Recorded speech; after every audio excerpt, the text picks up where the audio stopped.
Shalom sahabat muda Hope Channel Indonesia di mana saja Anda berada. Kita bertemu kembali dalam program Diskusi Sekolah Sabat. Sebuah diskusi pembelajaran Alkitab yang sepanjang triwulan terakhir tahun 2020 membahas mengenai pendidikan. Dan saat ini kita sudah sampai di pelajaran ke-10 dengan judul Pendidikan dan Sains. Di studio sudah hadir sahabat-sahabat yang menemani kita berdiskusi dan seperti biasa akan memperkenalkan diri, nama, dari mana, dan pertanyaan hari ini adalah apa sih topik atau pelajaran yang paling kamu suka dari sains? Silakan. Shalom, nama saya Norman Tambunan dari Jemaat Jamrut. Yang saya suka dari sains itu sebenarnya fisika ya, terlebih hukum Newton. Ya walaupun saya SMA fisikanya nggak bagus-bagus banget, tapi suka gitu karena hukum Newton tuh kayak mencerminkan kehidupan kita sehari-hari gitu kan. Jadi ya sangat-sangat inilah. Memang benar-benar bisa diaplikasikan ya dalam kehidupan kita. Oke, terima kasih Norman sudah berbagi. Kita juga sudah bersama dengan narasumber kita, Pendeta David Panjaitan, Direktur Komunikasi Uni Indonesia Kawasan Barat. Shalom Pak Pendeta. Shalom Yola, Norman, dan pemirsa di mana berada. Sudah lama tidak bertemu ya Pak Pendeta? Ya, benar. Sudah berapa purnama? Kayak judul lagu itu ya. Gimana Pak Pendeta, apa pelajaran atau topik yang paling Pendeta suka dari sains? Oke, pembiasan cahaya ya, Magiku biru itu ya. Karena apalagi kalau di cahaya terpantulkan air, mujizat banget gitu ya. Air yang jernih, begitu kena cahaya, bisa memantulkan berbagai macam cahaya. Itu menarik banget, sampai sekarang. Apalagi saya hobi moto ya, itu foto tuh, warna itu sangat mempengaruhi. Oke, terima kasih Pak Pendeta. Nanti kita akan belajar juga tentang keindahan ya di dalam pelajaran kita. Oke, kita akan memulai diskusi kita. Untuk ayat inti dan doa akan dibawakan oleh Norman. Ayat kita terdapat dalam Mazmur 19 ayat 2. Langit menceritakan kemuliaan Allah dan cakrawala memberitakan pekerjaan tangannya. Kita berdoa. Bapa dalam surga, kami mengucap syukur, berterima kasih atas pimpinan hingga pada saat ini. Kami akan berdiskusi sekolah sahabat. Kiranya apa yang kami diskusikan dapat jadi satu penutup bagi kehidupan kami Bapa. Berarti juga Pendeta David di sini dan juga Kayol yang akan memimpin. Kiranya Engkau berikan kebijaksanaan dari surga agar dapat mendiskusikan sekolah sahabat ini dengan baik ya Bapa. Ampuni kami kesalahan kami, dalam nama Yesus kami berdoa. Amin. Amin. Di dalam pelajaran sekolah ya, itu tidak terlepas dari yang namanya ilmu pengetahuan. Kalau zaman saya dulu itu ada IPA dan IPS. Ilmu pengetahuan alam, ilmu pengetahuan sosial. Beranjak ke perkuliahan, pastinya ada mata kuliah umum yang harus diambil walaupun dia ambil jurusan apapun. Ya salah satunya sains mungkin ya. Jurusan apapun dia mungkin ada beberapa pelajaran yang harus diambil. Nah, kita pekan ini belajar mengenai art and science sebenarnya. Jadi seni dan science atau bisa diterjemahkan ilmu pengetahuan. Tetapi bagaimana kita menghubungkan antara sains dengan Alkitab? Apakah ketika kita berbicara mengenai ilmu pengetahuan di dalam Alkitab, apakah kita hanya akan mengambil beberapa ayat-ayat yang oh ini masuk, oh ini cocok, oh ini. Apakah hanya seperti itu lalu dimasukkan di dalam ilmu pengetahuan atau sebenarnya kita dapat menghubungkan pelajaran dari kehidupan kita sehari-hari dengan kuasa Allah yang menakjubkan dalam menciptakan dunia yang kompleks ini. Penggabungan sederhana dari kitab suci ke dalam buku pelajaran hanya sebagian kecil dari pendidikan sejati, yaitu pendidikan yang menyelamatkan dan menebus. Kita sudah belajar di awal dari triwulan ini bahwa tujuan utama pendidikan adalah untuk mengembalikan citra Allah di dalam diri manusia. Agar pendidikan seperti itu benar-benar berfungsi, kita membutuhkan firman Tuhan untuk mengilhami pengajaran setiap disiplin ilmu dan humanoria ke biologi molekuler. Tanpa itu, kita bisa kehilangan pandangan akan keagungan Tuhan, kedaulatannya sebagai pencipta dan pemelihara dunia kita. Dalam memahami bagaimana Allah memandang ciptaannya sebagai makhluk hidup dan bertujuan mulia, kita semakin memahami bagaimana cabang ilmu-ilmu tertentu dapat dan harus diajarkan. Jadi sepanjang pekan ini kita akan belajar bagaimana art and science, seni dan ilmu pengetahuan berhubungan dengan firman Tuhan dan bagaimana itu dapat diajarkan sesuai dengan yang seharusnya. Jangan kemana-mana, kita kembali lagi setelah yang satu ini.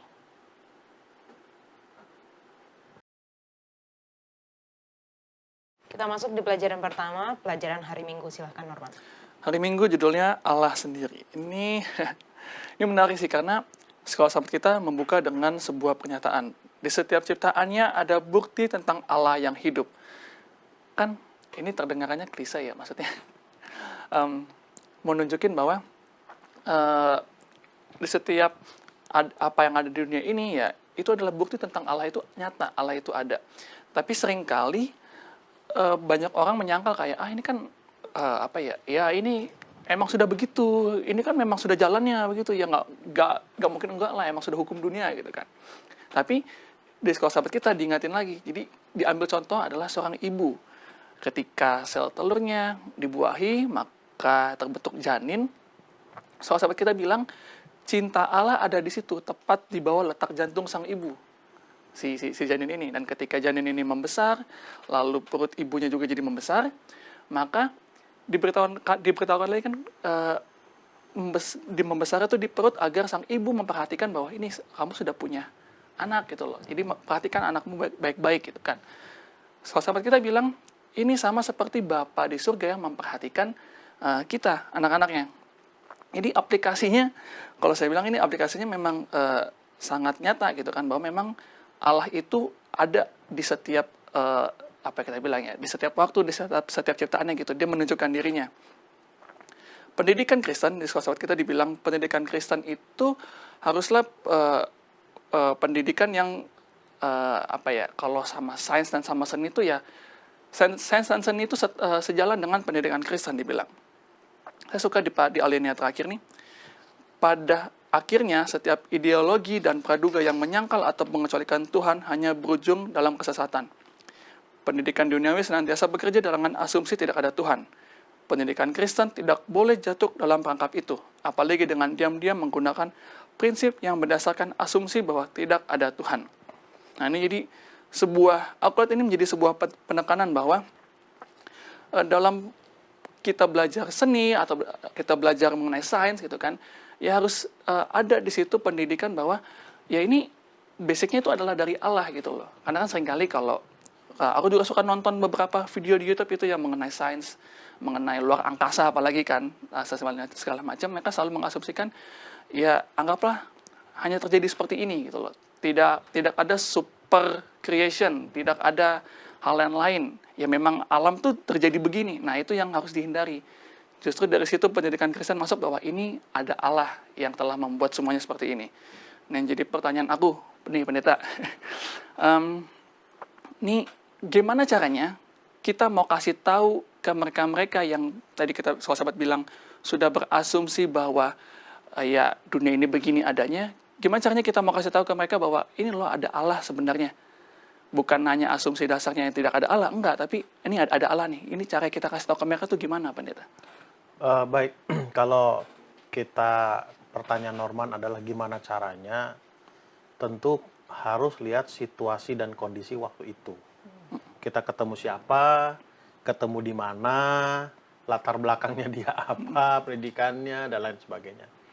Tetapi kalau merujuk kepada pengalaman Rasul Paulus di kota Korintus, kalau saya tidak salah ingat, pada waktu itu mereka menyembah satu kekuatan. Tetapi mereka nggak tahu apa namanya. Ya disebut agnostoteo, kepada Allah yang kami nggak tahu, kami nggak kenal. Nah, Paulus datang dari situ. Jadi ini namanya kontekstualisasi. Kontekstualisasi bukan kompromi yang selalu saya katakan. Paulus datang melalui konsep agnostoteo itu memberitahu kepada mereka, nah, Allah yang kalian tidak tahu, tidak kenal itu adalah Allah yang aku punya. Dia menciptakan ini, dan sebagainya. Dengan kata lain, dia datang dari kontekstualisasi, dia datang dari kesamaan. Mereka lihat sesuatu takjub, Paulus juga melihat sesuatu itu menjadi apa? Takjub. Nah, yang ketiga, kalau saya melihat pengalaman Yunus, ingat pada waktu perahu mereka itu terombang-ambing kan, orang-orang kafir itu bilang apa? Tuhan. Oh iya. Ya kan? Artinya akan tiba di satu titik, mudah-mudahan cepat tiba di titik itu, mereka akan akui bahwa memang ada satu kekuatan yang apa? Yang di luar nalar manusia sehingga itu bisa apa? Terjadi. Cuman yang terakhir ini saya katakan, dia berlomba antara tiba di titik itu atau tidak sempat tiba di titik itu. Apa bahasa kasarnya, keburu mati lah ini.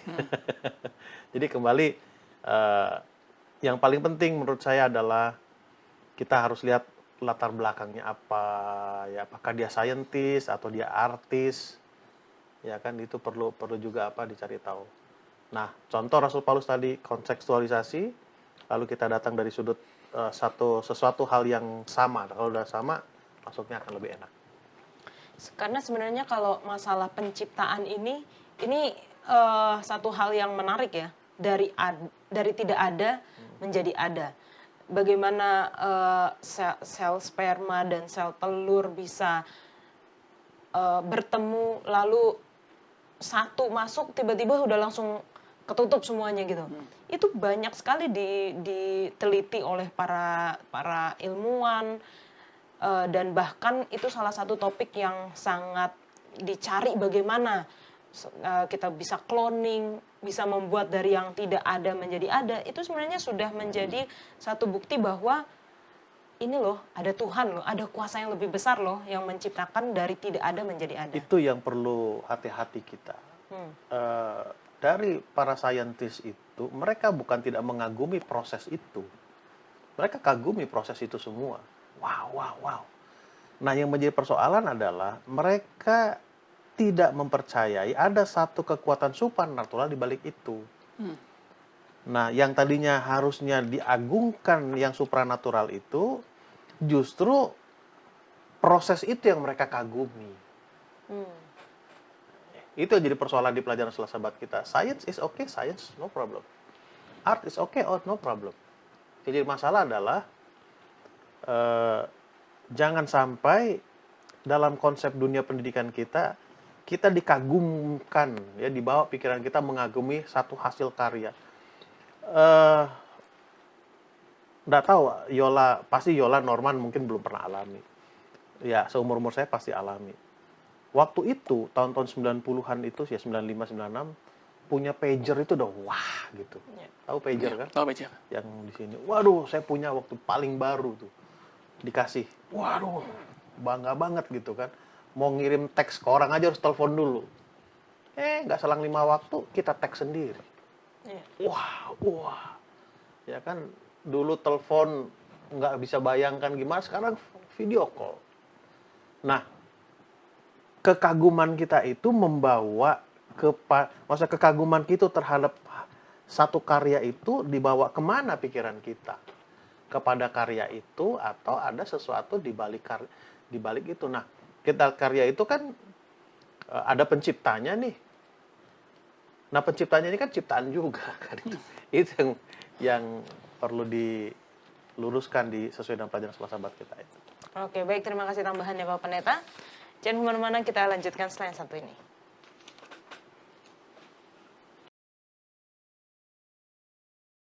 Kita masuk di pelajaran hari Senin, judulnya adalah Keindahan Kekudusan. Nah, ini kalau tadi kita belajar mengenai sains, ini kita masuk ke ranahnya art atau seni. Keindahan Kekudusan, Mazmur 96 ayat 9. Sujudlah menyembah kepada Tuhan dengan berhiaskan kekudusan. Gemetarlah di hadapannya, hai segenap bumi. Bagaimana kita memahami konsep keindahan kekudusan? Karena kalau misalnya kita bicara di zaman sekarang mengenai keindahan, itu subjektif.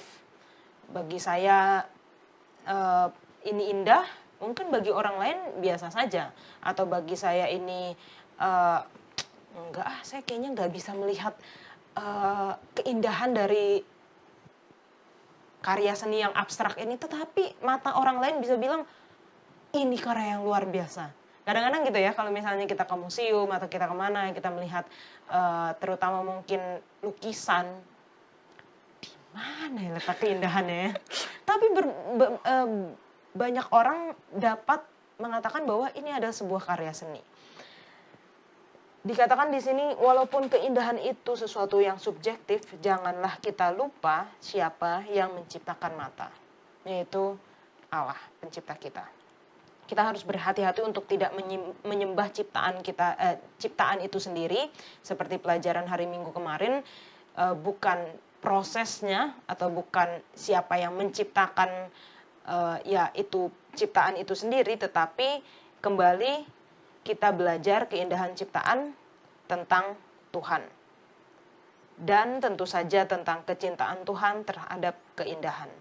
Karena kalau misalnya kita melihat dunia kita, kan zaman pandemi gini, kalau orang bosen, jadi akhirnya larinya ke alam ya Pak Pendeta ya.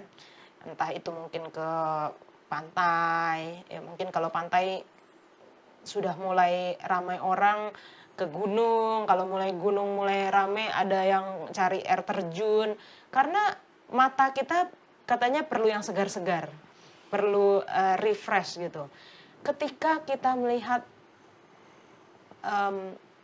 itu sebagai satu, wah luar biasa, ini keren banget.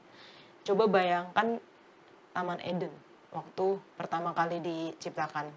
Segimana lagi dunia kita yang sudah rusak oleh dosa, sudah ribuan tahun yang istilahnya semakin lama semakin buruk, semakin buruk, semakin buruk. Bagaimana ketika awalnya. Dan kita ada satu kutipan di dalam Kebahagiaan Sejati halaman 96, Allah mau supaya anak-anaknya menghargai pekerjaannya serta menyukai keindahan yang tenang dan sederhana yang telah dijadikannya menghiasi bumi kita ini. Dia penggemar keindahan, dan di atas segala keindahan secara luar itu, dia penggemar keindahan tabiat. Dia mau supaya kita mengusahakan kesucian dan kesederhanaan, sifat-sifat indah yang halus dari bunga-bunga itu. Jadi kita belajar juga di sini bahwa walaupun Tuhan adalah pencipta dan penggemar keindahan, Dia yang menciptakan dunia ini dengan sempurna, yang kita lihat sekarang adalah istilahnya sisa-sisa kesempurnaan yang dulu diciptakan oleh Tuhan. Tetapi yang paling penting bagi Tuhan adalah keindahan tabiat atau kesucian. Karena pada zaman sekarang ini kita bisa katakan ada sesuatu yang mungkin indah tetapi tidak suci. Atau orang-orang muda malah melihat kesucian ini sebagai sesuatu yang jauh gitu. Kayaknya susah untuk dijangkau kesucian itu. Bukan sesuatu yang menarik, bukan sesuatu yang indah. Gimana tanggapan Pak Pendeta? Baik, ini untuk menambah yang Yola katakan tadi bahwa seni itu sangat subjektif. Jadi saya pernah diajak teman ke satu tempat yang indah sih, betul indah, lembah gitu. Waduh, tapi di sisi yang lain tuh saya lihat ngeri juga air bah itu ya, sampai membuat lembah begitu dalamnya gitu.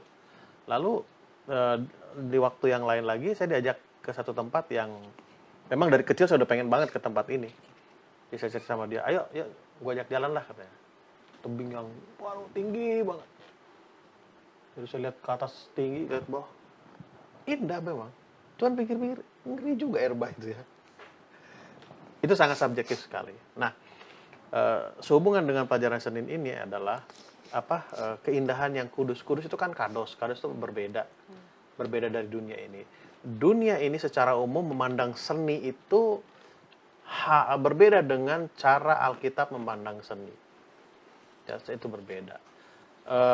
Seni patung, lukis, foto dan sebagainya sering mengangkat sesuatu yang sebetulnya bukan seni menurut pandangan Alkitab, tetapi itu dibuat menjadi apa? Menjadi seni. beda tipis antara mengeksploitasi satu subjek lalu dikatakan apa? Dikatakan seni. Nah, sebetulnya kata kuncinya itu adalah yang Yola tadi bacakan di buku Bahagian Sejati. Tuhan sangat suka dengan keindahan. Keindahan apa? Keindahan tabiat. Dan itu jugalah yang seharusnya yang diperkembang oleh pribadi-pribadi orang Kristen. Jadi pada waktu, contohnya lah orang muda, cowok melihat cewek, keindahan apa yang dilihat di sana? Keindahan kepribadiankah atau keindahan fisik dari luar saja? Itu yang seharusnya apa? Menjadi keindahan yang kudus dan yang berbeda atau yang suci dari sudut pandang apa? Alkitab. Oke, baik pendeta. Saya jadi kepikiran pendeta, keindahan tabiat itu pasti akan terpancar keluar juga ya dari, berarti secara fisik dia akan terlihat, mungkin tidak harus yang cantik dan tapi paling tidak terawat. Ya. Bisa dibilang begitu pendeta. Ya. Rapi, bersih. Jadi kalau misalnya ada yang saya indah kok tabiatnya tapi nggak suka mandi gitu, gimana? Itu apa ya? Tampilan luar itu kan banyak dipengaruhi dari dalam. Kita bicara secara umum ya, secara umum. Apa yang ada di luar itu kan itu pantulan dari dalam. Kita bisa lihat kok orang dengan pakaian seperti ini, orangnya cenderungnya rileks nih, cenderungnya gitu. Itu nggak bisa dibohongin. Tapi ada juga yang berpenampilan kaku, ya memang dari dalamnya kaku dia ya. Ya seperti saya lah, orang banyak pendeta tampilannya santai banget. Ya memang saya orangnya santai. Santai bukan berarti lambat-lambat. Itu banyak dipengaruhi. Oke, baik, terima kasih Bapak Pendeta. Jangan kemana-mana, kita kembali lagi setelah yang satu ini.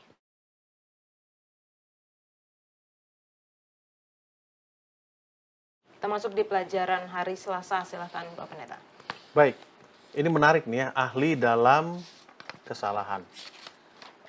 Banyak sekarang yang kita yakini dan banyak orang yang ahli dalam keyakinan itu, tetapi setelah dipelajari kebenarannya itu salah.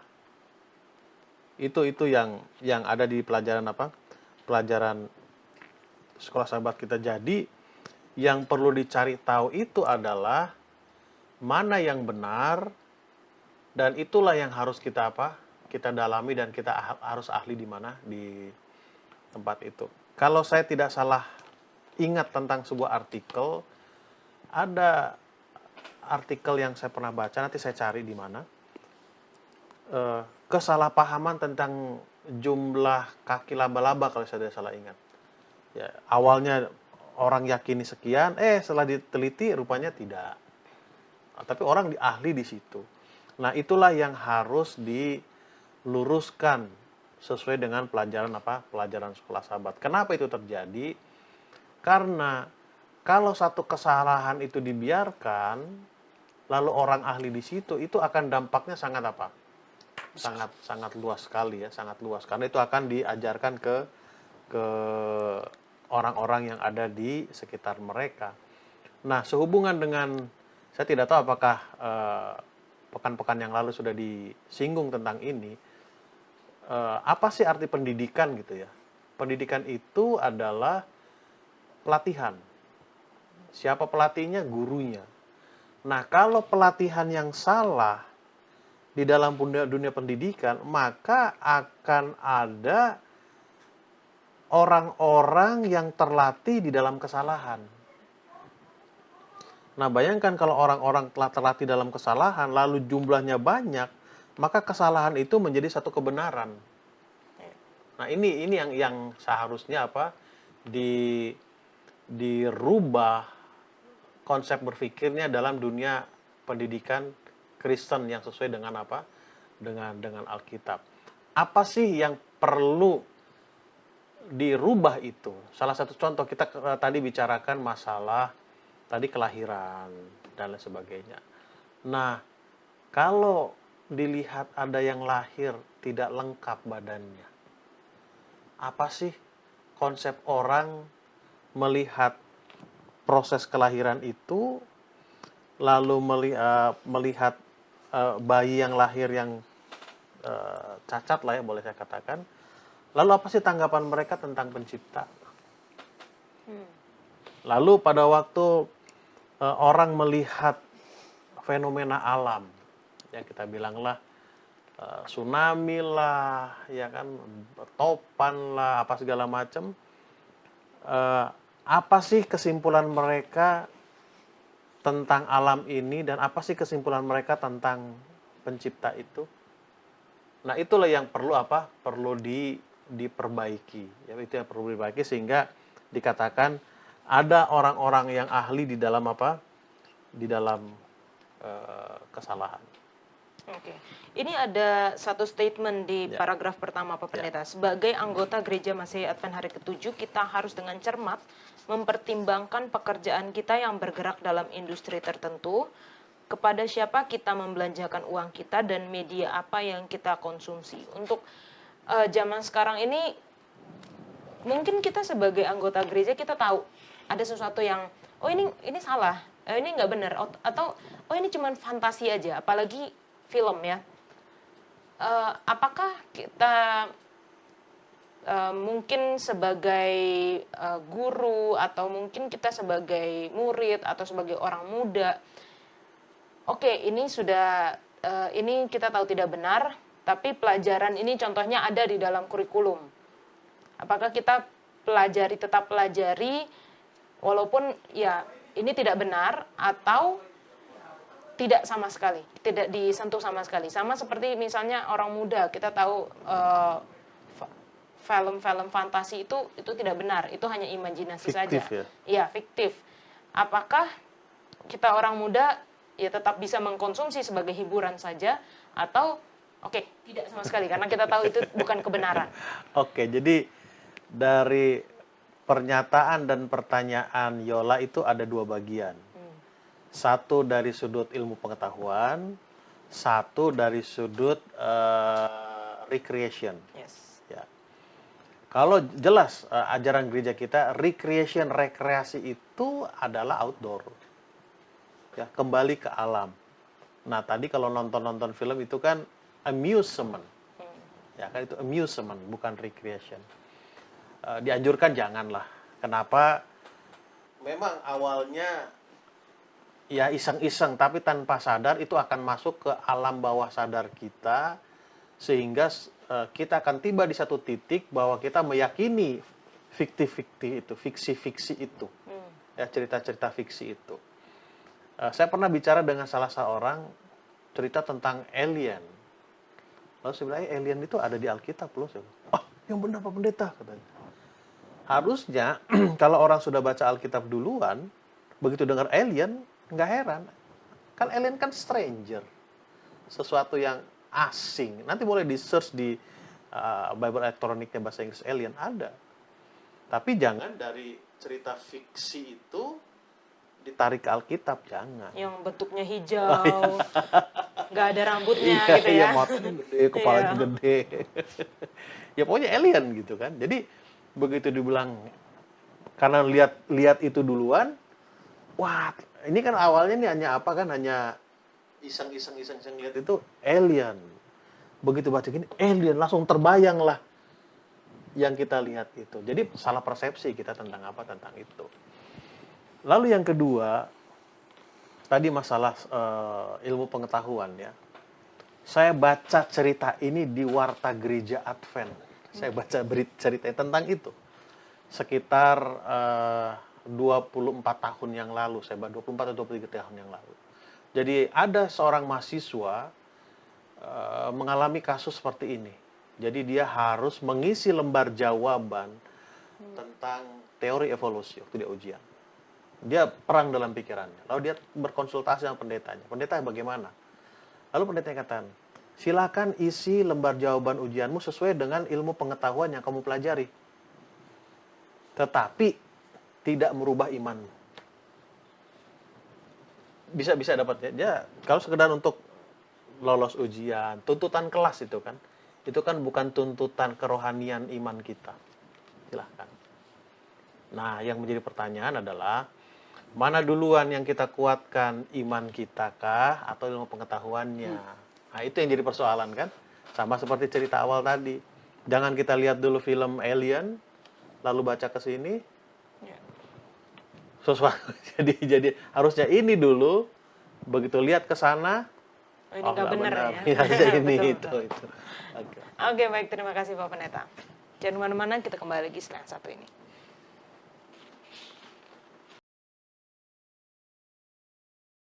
Kita masuk di pelajaran hari Rabu. Silahkan Norman. Hari Rabu, judulnya Kebodohan dan Hikmat. Ini dibuka dengan kita diminta untuk membaca Amsal 1. Aku mikirkan kayak, kenapa ya harus dibuka dengan Amsal 1 yang berhubungan dengan hikmat dan kebodohan gitu kan. Terus, aku coba ingat-ingat lagi, jadi pernah nonton di YouTube kalau nggak salah, dokumenter mengenai bom atom. Mengenai bom atom yang dijatuhkan di Hiroshima dan Nagasaki gitu kan.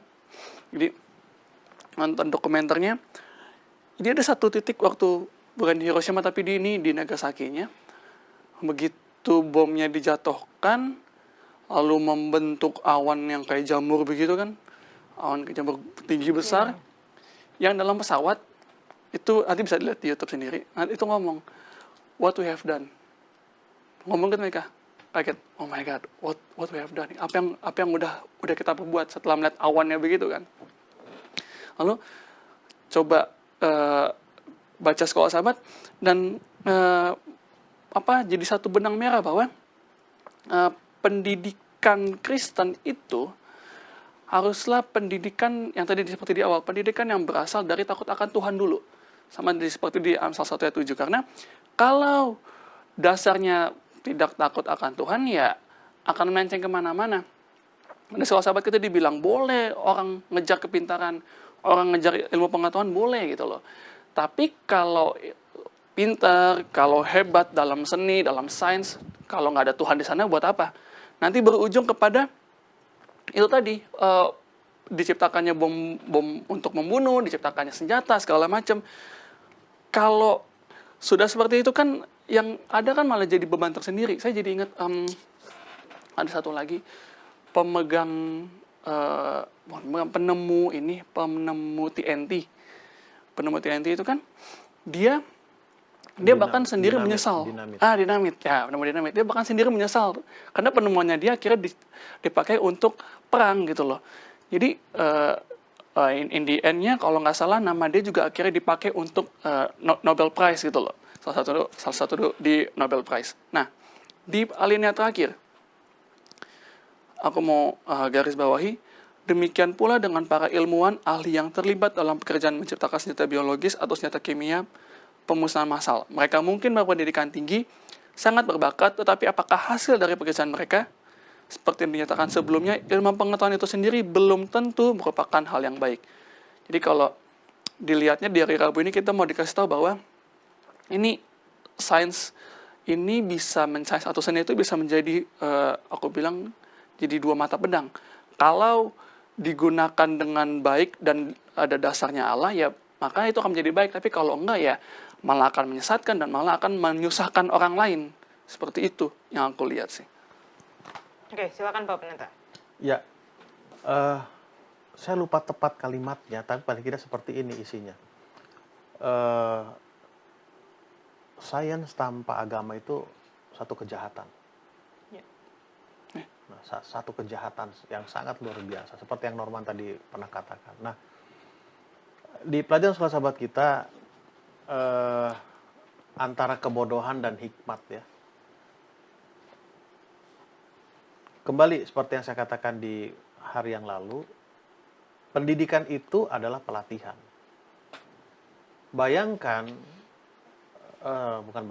Nah, setelah manusia jatuh ke dalam dosa, manusia itu susah membedakan mana yang baik, mana yang salah. Tidak bisa bedakan mana yang baik, mana yang salah. Semua pukul rata saja. Nah, diharapkan setelah manusia itu mengikuti pendidikan Kristen, dia akan bisa membedakan mana yang baik, mana yang tidak baik. Itu pengharapan. Itu sederhananya itu saja. Mana yang benar, mana yang salah. Nah, Contoh, anak kecil yang belum sekolah, mereka tidak tahu yang benar yang mana, 1+1 berapa. Mereka nggak tahu ya, asal ngomong saja kan. Nah setelah dia ngikut pendidikan, dia tetap nggak bisa membedakan 1+1 berapa, apa kita bilang? Ini bodoh nih orang. Maksudnya, dia pinter, ikut pendidikan, tapi tidak bisa membedakan mana yang baik, mana yang salah, ini nggak bener gitu. Lalu contoh yang lain lebih mengena lagi, mungkin dia orangnya ranking lah ya, kita bilang cum laude lah dalam pendidikan. Tapi dia tidak bisa membedakan mana yang harus dia lakukan, mana yang tidak, mana yang benar, mana yang tidak. Apa yang kita bilang, ini orang pintar tapi nggak punya akhlak gitu loh. Nah, kalau kita balik lain lagi, dia mungkin pengetahuannya biasa-biasa saja, pencapaian di perguruan tingginya biasa-biasa saja, tapi dia sangat bisa membedakan mana yang baik, mana yang tidak baik untuk dilakukan. Nah, tujuan dari pendidikan Kristen adalah itu. Ya, mana yang baik, mana yang tidak. Kenapa?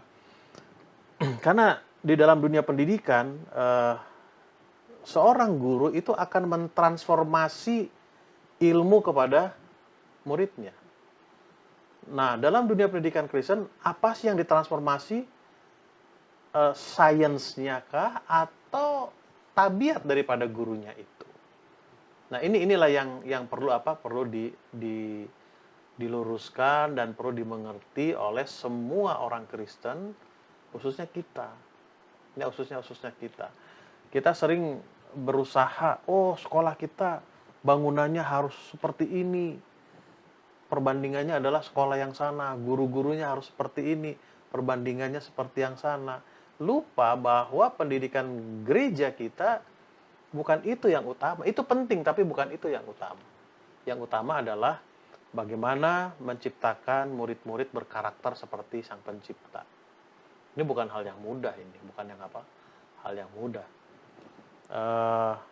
Kelebihan sekolah kita adalah yang diajarkannya adalah salah satunya kejujuran. Walaupun ada oknum-oknum yang tidak jujur kan gitu, tapi secara umum sekolah kita mengajarkan kejujuran. Ya, mengajarkan kejujuran. Salah satu cara dosen mengajarkan kejujuran adalah di UNAI contohnya Norman kan, ujian yang ngawas bukan dosen. Yeah. Yang ngawas adalah mahasiswa juga. Mahasiswa itu sendiri, teman-temannya sendiri. Disitulah ujian kejujuran yang paling paling berat. Jadi hati-hati dengan satu pengetahuan yang tidak bisa membedakan mana yang baik, mana yang tidak. Baik, terima kasih Pak Pendeta. Kita akan kembali lagi setelah yang satu ini.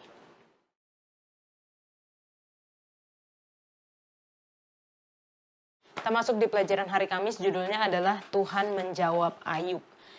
Ini luar biasa sekali. Kalau kita lihat di Ayub 38, bahkan sampai ke 39, jawab Tuhan kepada Ayub, kekuasaan Tuhan di alam semesta. Jadi kita akan melihat Tuhan itu sebagai bukan hanya pencipta tetapi juga pemelihara. Saya mau bacain beberapa ayat. Di manakah engkau ketika aku meletakkan dasar bumi? Siapakah yang telah menetapkan ukurannya? Bukankah engkau mengetahuinya? Atau siapakah yang telah merentangkan tali pengukur padanya?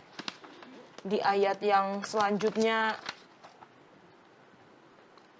di ayat 7, pada waktu bintang-bintang fajar bersorak-sorak bersama-sama dan semua anak Allah bersorak-sorai, siapa yang telah membendung laut dengan pintu ketika membual keluar dari dalam rahim? Ayat 12, pernahkah dalam hidupmu engkau menyuruh datang dini hari atau fajar kau tunjukkan tempatnya? Ayat 22, apakah engkau telah masuk sampai ke perbendaharaan salju atau melihat perbendaharaan hujan batu? Yang menarik juga di ayat 31, dapatkah engkau memberkas ikatan bintang Kartika, kalau dalam bahasa Inggrisnya Pleiades, dan membuka belenggu bintang belantik Orion? Dapatkah engkau menerbitkan Mintakul Buruj atau Mazzaroth pada waktunya dan memimpin bintang biduk atau Great Bear dengan pengiring-pengiringnya? Kita melihat Allah yang ketika dia menjawab Ayub, dia menyatakan kekuasaannya atas alam semesta. Bukan hanya atas bumi, bukan hanya atas manusia, tetapi seluruh alam semesta. Dan kalau misalnya kita mempelajari ilmu pengetahuan dan banyak di antara pelajaran-pelajaran yang diberikan kepada kita menunjukkan seperti sains itu ya berdiri sendiri. Dia dikatakan banyak ilmu pengetahuan didasarkan atas anggapan ateis dan materialis. Ilmu pengetahuan seperti yang dikemukakan sekarang berpendapat bahwa gagasan tentang pencipta supranatural adalah tidak ilmiah karena tidak dapat diuji secara ilmiah. Dan dengan demikian merupakan gagasan yang tidak dapat dijelaskan oleh ilmu pengetahuan. Kita harus kembali lagi mengingat bahwa kita bukan mengagumi ciptaannya, bukan hanya sekedar bahkan prosesnya, tetapi ada pencipta yang bukan hanya menciptakan lalu meninggalkan begitu saja. Karena ada beberapa orang yang berpendapat, oh ya memang ada kekuatan supranatural, tetapi dia tidak peduli dengan apa yang terjadi di dunia ini. Kita belajar melalui jawaban Tuhan kepada Ayub bahwa Tuhan adalah pencipta, tetapi lebih daripada itu ia adalah pemelihara. Ia tahu pergumulan setiap orang, pergumulan Norman, saya, Pak Pendeta, dan semua pemirsa. Dan ia peduli. Kalau kata lagu kan, Allah peduli, Allah mengerti. Tidak ada sesuatu pun yang terjadi tanpa Allah tahu. Tambahannya Pak Pendeta? Ada lagu anak-anak, mungkin Yola ingat ini. Ya. Siapa ciptakan bunga? Ya. Apa? Tentu bukan saya. Tentu bukan saya. Bukan saya. Coba lagi. La la la la la la la. Ya. Hanya Tuhan Tuhan saja. saja. Harusnya lagu ini diulang-ulangi terus. Kepada siapa? Anak-anak. Untuk mengcounter ajaran-ajaran yang tidak sesuai dengan ajaran Alkitab yang ada di sekolah-sekolah. Yang ada di sekolah-sekolah. Jadi pelajaran hari Kamis ini sama dengan lagu tadi itu. Jadi pada waktu Ayub, saya sering kata ini, Ayub itu mengeluh loh dengan situasinya loh. Ayub itu komplain loh dengan keadaannya. Cuman dia tidak meninggalkan Tuhannya. Ya. Untuk apa Tuhan jawab kalau Ayub nggak komplain? Kan Tuhan jawaban Tuhan atas situasi yang dialami oleh siapa? Oleh Ayub. Nah, menariknya adalah walaupun Ayub sudah merasakan mengalami peristiwa itu, dia tidak meninggalkan siapa? Meninggalkan Tuhan. Jadi kalau Ayub 38 ini bisa dinyanyikan, siapa ciptakan dunia? Siapa ciptakan awan? Pasti bukan kamu, yaitu siapa? Saya. Itu yang harusnya kalau bisa dilakukan lagi. Nah, inilah yang menjadi persoalan sekarang. Dulu namanya adalah ilmu pasti. Waktu zaman opung kita mungkin dulu ilmu pasti. Lalu dirubah menjadi ilmu pengetahuan alam. Saya dulu berpikir begini, susah ya. Maksudnya menjadi satu prestis lah ya. Zaman sekolah dulu ini pengalaman kalau dia jurusan IPA bandingkan IPS gitu ya. Waduh, IPA nih, waktu zaman saya A1, A2, A3, A4. A3 ekonomi, A4 itu seni dan lain sebagainya. Tapi secara renung-renungkan, kalau ilmu pasti itu kan rumusnya udah pasti. Ya. Ilmu pengetahuan itu kan dari kapan-kapan itu kan rumusnya udah itu aja gitu. Tapi kalau ilmu pengetahuan sosial, namanya sosial ini kan berubah-berubah. Lebih sulit sebetulnya menurut saya ya, ini saya punya pandangan saja. Lebih sulit ilmu pengetahuan sosial karena kan ilmunya dapatnya di situ gitu, lihat situasi dan lain sebagainya. Nah, persoalan yang terjadi di pelajaran hari Kamis ini adalah sulit ilmu pengetahuan membuktikan bahwa Allah itu ada. Karena sains itu kan diterima oleh karena jawabannya ada. Ya jawabannya ada. Ini ada. Oke, itulah sains. Nah, pada waktu jawabannya tidak ada kita terima, itulah Ibrani 11 ayat yang pertama itu. Lalu Ibrani 11 ayat yang ketiga, saya ulang-ulangi itu ya. Jadi, sains itu tidak bisa dipisahkan dari eksperimen. Baru, oh benar ini. Itu sejalan dengan rohani, Alkitab tidak bisa dipisahkan dengan iman. Ini satu kesatuan yang nggak bisa dipisahkan gitu loh. Membaca Alkitab susah juga. Nah, lalu yang kedua yang mau saya tambahkan, bedakan umur bumi dengan hari-hari penciptaan. Hari-hari penciptaan itu memang satu hari sama dengan 24 jam. Yom itu. Ya, satu pekan lah itu. Tapi kalau umur bumi, ya kita nggak tahu. Yang pasti udah ribuan tahun gitu loh. Tapi memang kalau kita merujuk kepada tulisan Roh Nubuat, dikatakan 6.000 tahun. Umur bumi, tapi saya melihatnya itu bukan merujuk kepada umur bumi kalau saya melihatnya ya. Kenapa saya katakan demikian? Karena tiba-tiba setelah Yesus datang kedua kali muncul milenium. Muncul milenium kan. Siapa yang berkuasa? Siapa yang terjadi? Setan tidak berkuasa. Jadi saya melihat, ini pandangan saya pribadi, jangan bukan ajaran baru. Bahwa tulisan itu mengatakan 6.000 tahun itu mengartikan bahwa Allah memberikan kesempatan kepada setan menguasai bumi seumur itu. Setelah itu, tidak ada lagi. Kenapa? Karena ilmu pengetahuan membuktikan ada benda-benda yang umurnya lebih lama dari itu. Karena itu sains itu benar. Cuman jadi persoalan adalah orang itu tidak mempercayai pencipta. Itu saja persoalannya. Teori-teori itu benar. Ya, cuman mereka tidak mempercayai penciptanya dan proses ciptaan itu, proses penciptaan. Oke, baik, terima kasih Pak Pendeta. Kita akan masuk ke hari Jumat dan kesimpulan, jangan kemana-mana.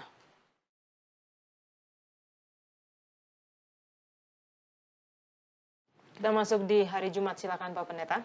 Baik, menambahkan apa yang saya sampaikan tadi, mari kita lihat hari Jumat ada satu pernyataan yang harusnya membuka pikiran kita ini kan, ada dua alasan mengapa sains mengajarkan banyak kebenaran namun salah tentang asal-usul kehidupan. Saya katakan tadi kan, teorinya ini benar karena sudah dibuktikan.